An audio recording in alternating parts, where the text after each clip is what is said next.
Hi, this is Philip Watson. My student number is 541306. I'm here to do my presentation for the Professional and Academic Development Unit, Assignment 1. So this is me doing my presentation now. I'm actually doing it on the Berlin and techno scene back in the early 90s. So here we go. Let's go for it.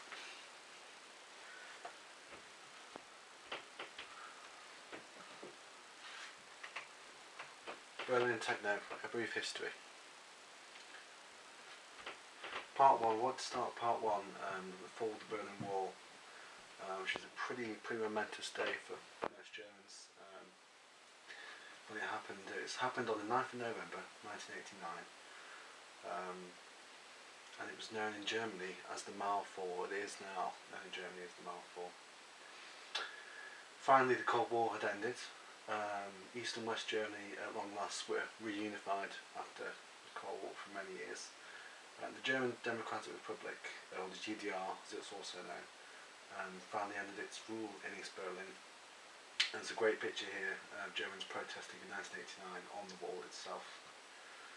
I've got a quote here from Dave Rimmer, who's a renowned music journalist who was living in Berlin at the time.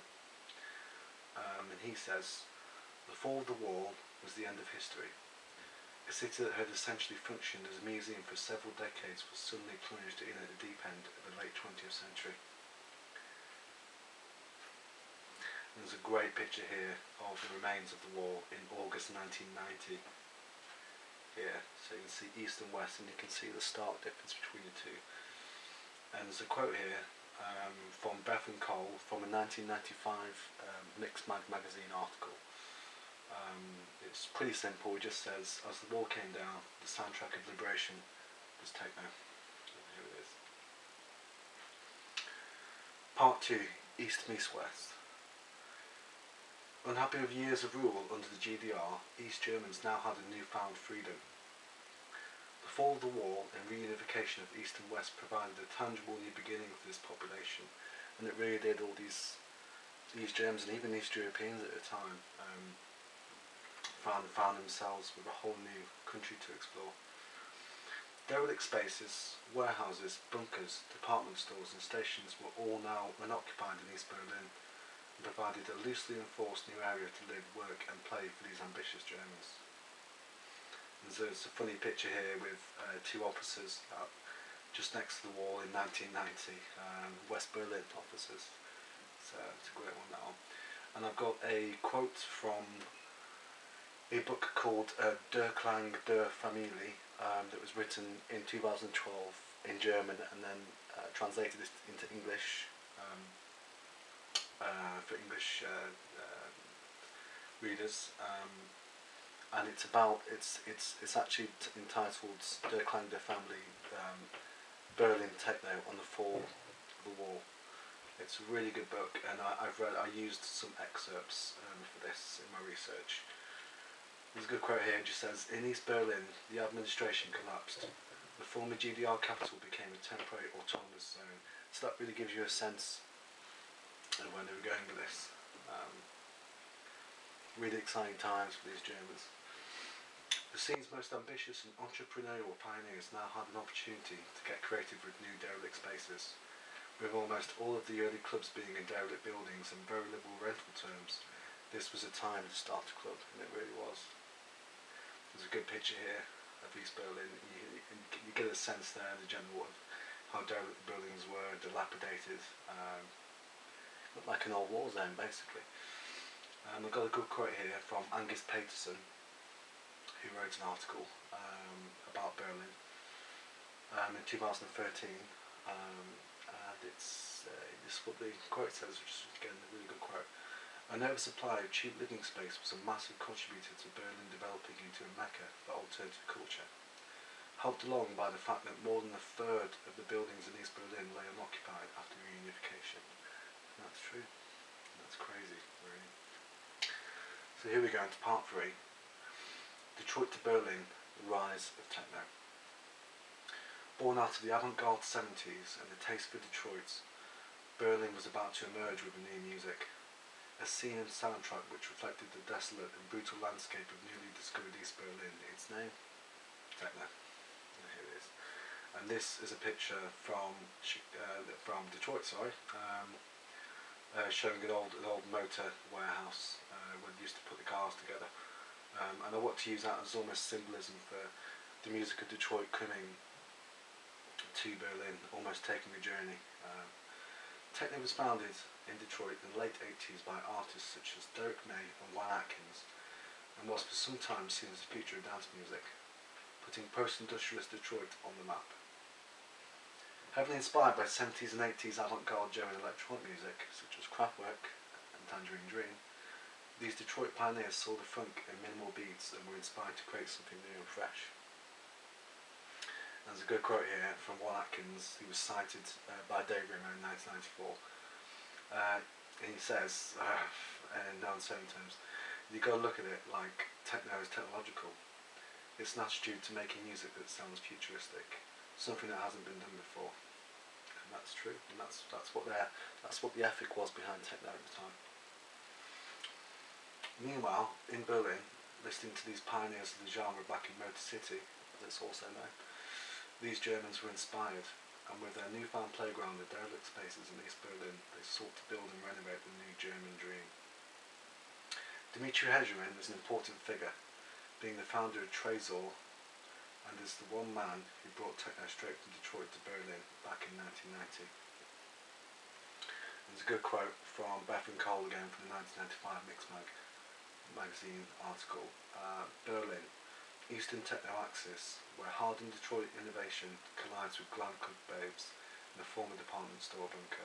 And that really gives you a sense of how off the cuff it really was for these guys. They were just throwing this stuff together, you know. So here we go, part 4 of Trezor, and that Trezor is the seminal club of the scene in Berlin at the time. And here it is pictured in 1991, some guys sitting outside. Trezor, the first club and new scene pioneer, founded in 1991 by Dimitri Hegeman, ushered in this new era of New Berlin. There's a good quote from Hegeman here directly. When we came through the open steel door into the vault with those rusty soap deposit boxes, it was immediately clear to all of us, the search is over. Good quote from Rimo again, who wrote a great article, very, very personal article, very, very moving article about it. Trezor, in the old safe deposit room, a long demolished department store, deep under the wasteland of Potsdamer Platz, was the first important club. And that gives you a sense of really how important this club, it defines the whole movement really. Trezor is the club and the label that brought Detroit and Berlin together, as Beth and Cole writes in 1995. Here's a good picture here of Jeff Mills, who was from Detroit, who Hegeman brought with him. This is Dimitri Hegeman in the middle here. Put on the microphone, trying to get people going. And a pretty famous DJ in his own right, DJ Laurent Garnier, in 1991, there they are, pictured. Trezor founder Hegeman quickly employed the services of top DJs when he opened Trezor and truly brought techno life to Berlin. He had the vision of shipping over talented DJs of US techno such as Jeff Mills, Blake Baxter and Robert Hood, and this inspired a whole new generation of Berliners. Trezor was making history. At this point I just want to go to 2 very short clips on the scene at the time. If it loads. Berlin became in the 80s a very, very alternative. We had the extremely strong A scene and very creative underground that is not based on people that was born in Berlin. It was a kind of artistic freedom situation in Berlin. Everything was possible. And when the wall came down, the atmosphere was burning.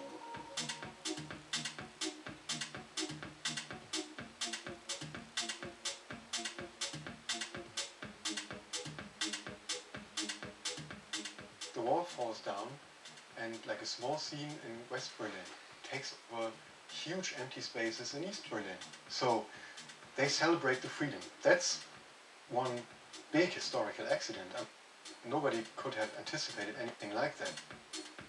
The wall coming down, East Berlin being totally unexplored, people going into houses, making warehouse parties, lower living costs. Only in this environment you can actually have a club culture and a music culture like this growing.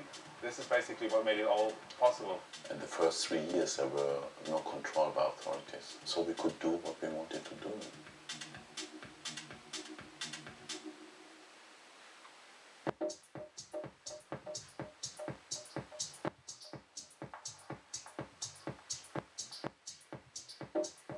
In 1990 in East Berlin, you didn't have normal in that sense, because the city wasn't normal. Squatters like us, on the one hand we represented freedom, on the other hand we were also scary and unusual. I mean, there hadn't been no squatters in East Germany. I mean, it was an unusual sight and an unusual attitude to just move into a house and say, that's our house.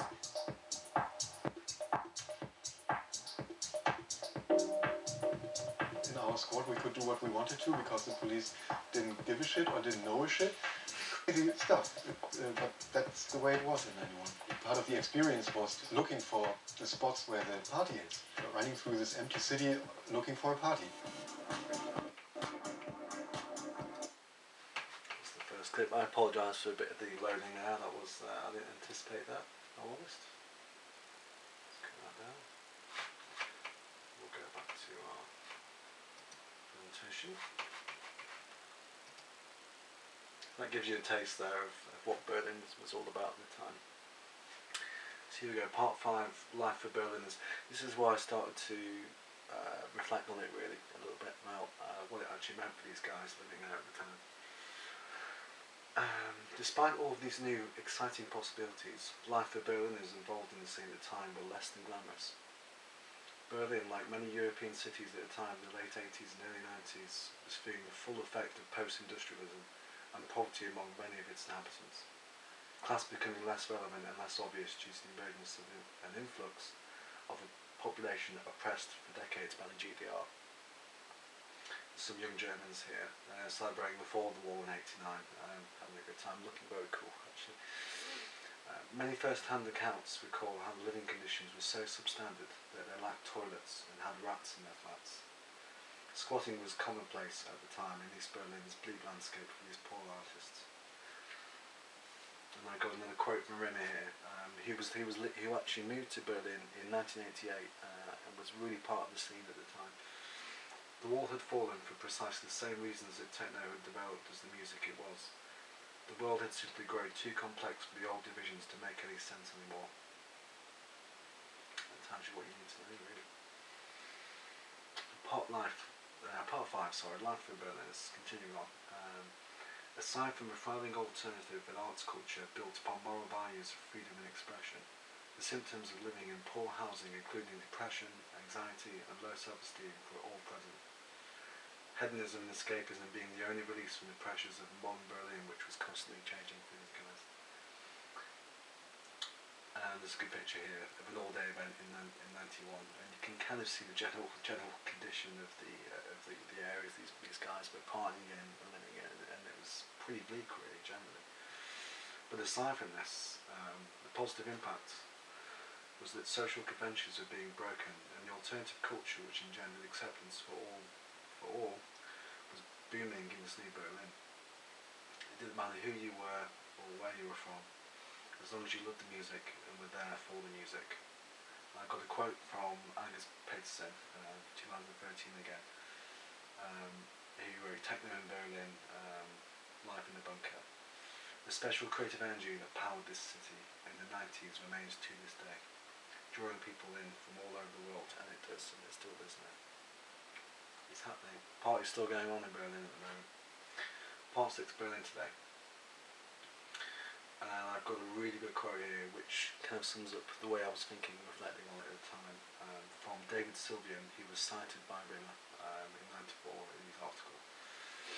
I believe that one of the main functions of art in society lies in its capacity to bring about subtle shifts of perception. It is through such a orientation that real and sustainable change can begin to come about in the individual and consequently in society. And this is what it means for society. We get to the point where if I'm attempting to draw a sort of conclusion out of it, really it's that the relationship between music and society is kind of intertwined. It's like it's kind of a circular thing. It's like an ongoing kind of, you know, it's a cycle, and it continues. And it's really, if you've got to look at what happened with the fall of the Berlin Wall, the political turmoil at the time, but the civil unrest, and that born out of it a new genre of music, a new movement for people to believe in. And what came out of that to modern day is a tourism mecca now for dance music enthusiasts, where Berlin really is sort of the home of techno, and it is seen across the world as being. And I continue this sort of thinking here. Berlin today is a mecca for tourists looking to buy into that 90s aesthetic, attitude and love for all things techno. And it's good business too. What's also good business is the product that Berlin really sells itself. Peace and love for the modern age, a place where the horrors of Germany's past are palpable yet embraced. The war, for instance. A place where art, ambition and adventure all go hand in hand. A place where the division between human beings is quite literally knocked out.